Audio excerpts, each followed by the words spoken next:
La peur est une sensation bien réelle.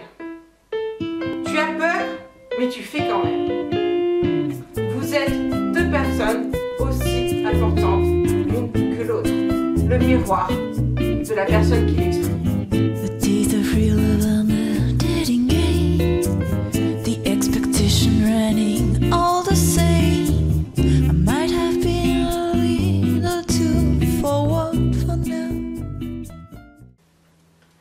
Bonjour à toi et bienvenue dans ma nouvelle capsule. Je suis Barbara B de jeveuxdubonheur.fr. Aujourd'hui, j'ai décidé de te parler de nos peurs.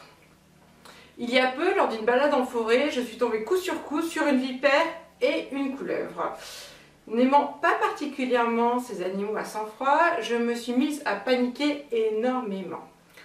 Mon conjoint avait beau me dire « Ne t'inquiète pas, c'est dans ta tête, tu n'as rien à craindre, il n'y a aucune raison de stresser », rien n'y faisait. Parce que de 1, moi j'avais plein de raisons à lui donner pour stresser. Et de 2, ce n'était pas que dans ma tête. Tout mon corps était bouleversé. Mon cœur battait à toute allure, ma respiration était hyper saccadée, j'avais des frissons. Donc voilà, je pense que tu imagines un petit peu la scène, c'était pas génial. Tout ça pour te dire que la peur est une sensation bien réelle.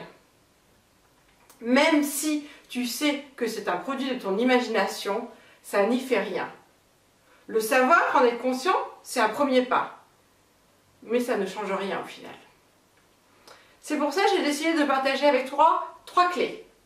3 clés qui vont te permettre d'agir coûte que coûte malgré ta peur. Clé numéro 1, la peur ne résiste pas à l'action. Il y a peu, j'étais une adepte des listes pour et contre. Tu sais, ces listes où d'un côté on regarde tous les points positifs, de l'autre côté tous les points négatifs, et on analyse, et on analyse, et on analyse, jusqu'à essayer de prendre une décision. Généralement, ce qui arrivait, c'est que plus le temps passait, plus les points négatifs prenaient de l'ampleur et dépassaient le positif. Tout simplement parce que plus le temps passe, plus mon inquiétude, plus mes angoisses augmentent. Et donc, qu'est-ce qui se passe? Ma peur revient puissance 1000 et j'agis pas. La confiance en soi, c'est quelque chose qu'on doit travailler. En te challengeant régulièrement, petit à petit, de victoire en victoire, tu prends confiance en toi. Alors comment peux-tu avoir confiance en ta capacité à surpasser les épreuves si tu n'agis pas? C'est impossible. Je vais te dire un scoop. La peur sera présente quoi qu'il arrive. La peur sera toujours là. En te challengeant, tu vas réussir à agrandir petit à petit ta zone de sécurité. C'est cette zone où tu te sens bien. Mais dès que tu vas vouloir mettre un pied dehors, en dehors de cette zone de confort, la peur reviendra au galop. Ce qu'il faut, c'est, tu as peur, ok, mais tu agis. Tu as peur, mais tu fais quand même. Car rappelle-toi, cette règle numéro 1, la peur ne résiste pas à l'action. Clé numéro 2, les autres ne sont pas plus importants que toi. Souvent, on a peur d'agir à cause des autres, à cause du regard des autres.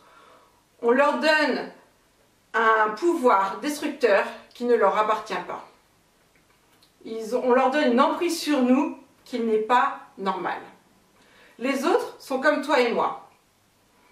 Ils dorment, ils mangent, ils vont au travail avec plus ou moins d'enthousiasme. Ils ont une famille, ils ont des loisirs qui font pendant leur temps libre. Tu vois, peu ou prou, ils sont comme toi et moi. Alors pourquoi les redouter? Pourquoi les craindre? Vois-les plutôt comme ceux qui sont des êtres humains, ni plus ni moins. C'est-à-dire qu'ils sont importants, mais toi aussi tu es important.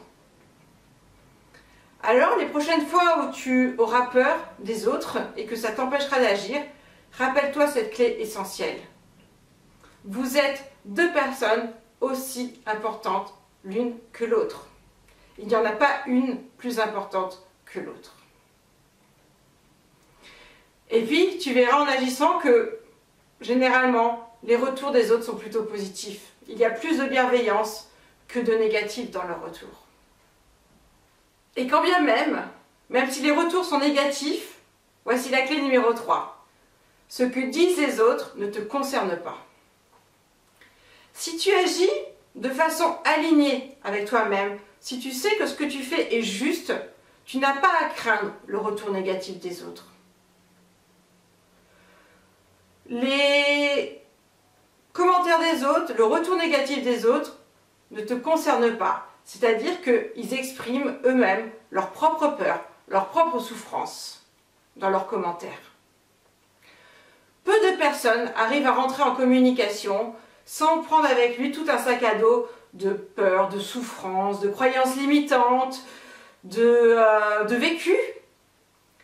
Les psychiatres, les psychologues ont cette capacité-là, mais peu de personnes peuvent se vanter d'avoir cette qualité. Donc, lorsque tu rencontreras une personne et que son comportement, ses commentaires te blesseront et que ça t'empêchera d'agir, rappelle-toi cette règle 3. Ce que disent les autres, leur appartient. Remets leurs commentaires à sa juste valeur, à savoir que ce n'est que le miroir de la personne qui l'exprime. Voilà, avant de finir, je vais te rappeler les 3 clés. Clé numéro 1, la peur ne résiste pas à l'action. Clé numéro 2, les autres ne sont pas plus importants que toi. Clé numéro 3, ce que disent les autres n'engage que eux et leur appartient. Maintenant que tu as toutes ces clés pour passer à l'action, écris-moi dans les commentaires ce que tu décides de faire. Surtout, partage cette vidéo à tout le monde afin d'impacter un maximum de personnes pour que notre société ne soit plus une société basée sur la peur, mais au contraire, une société basée sur l'envie, sur l'amour de soi et l'amour des autres. Si tu veux me rejoindre sur mon site internet et recevoir mes messages directement dans ta boîte mail, tu n'as qu'un clic à faire et t'inscrire à ma newsletter. Voilà, je vais te quitter pour aujourd'hui. Je suis Barbara B de jeveudubonheur.fr et je te dis à bientôt pour une nouvelle capsule.